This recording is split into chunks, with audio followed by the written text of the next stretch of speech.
Ceux qui font le cinéma en 35 mm, en 4 minutes et en une seule prise.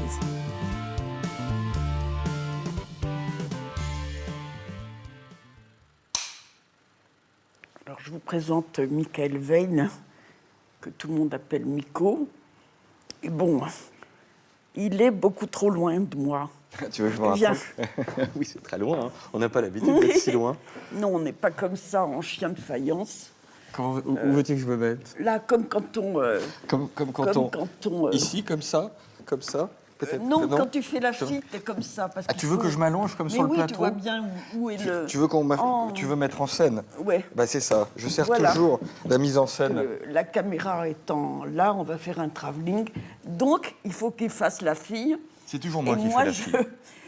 Je regarde toujours ce que fait la fille. Alors, par rapport à la caméra, je sais qu'il faut mettre ta tête comme ça par rapport à la caméra. Là. Ça sera plus joli. Mais ça va être difficile de donner un interview comme ça. On s'en fout, c'est pas l'interview, c'est qui compte. C'est de sculpter le corps, de faire l'ébauche. Et alors, je la fais toujours sur lui maintenant. Et puis, on vire tout le monde, le chef-op. Alors, c'est ça qui se passe à chaque fois sur le plateau. Parce que les plateaux de Catherine Breillat, c'est comme des cathédrales. Et tu mets tout le monde dehors à chaque fois et tu mimes la scène.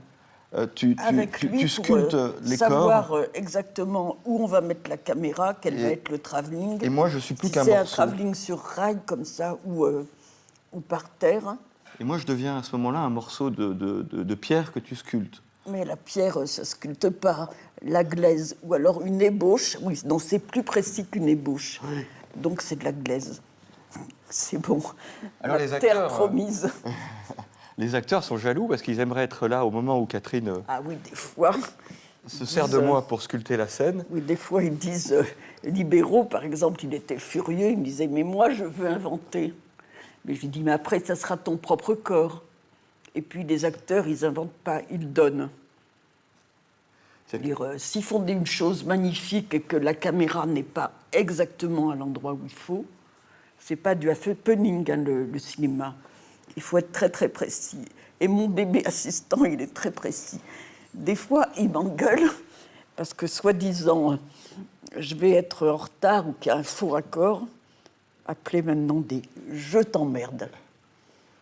Et alors moi, je paramètre pendant ce temps-là. C'est-à-dire que je suis quand même obligé de tenir mon plan de travail, que tu m'obliges à t'asséner. Ouais, et quand je suis en avance, je vois son inquiétude. Alors, je prends le temps d'être un tout petit peu... je ralentis.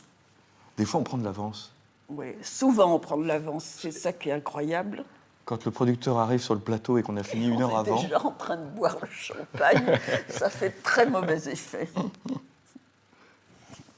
En fait, on a fini presque tous nos films avec 1 heure d'avance.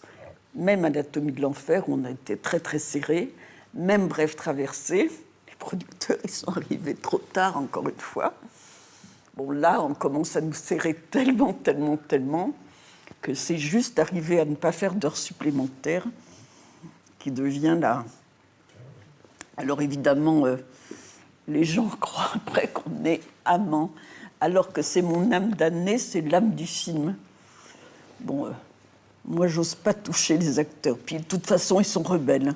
Lui, parce que je fais le garçon, de toute façon. Alors, à quoi ça sert qu'il y ait les acteurs, hein?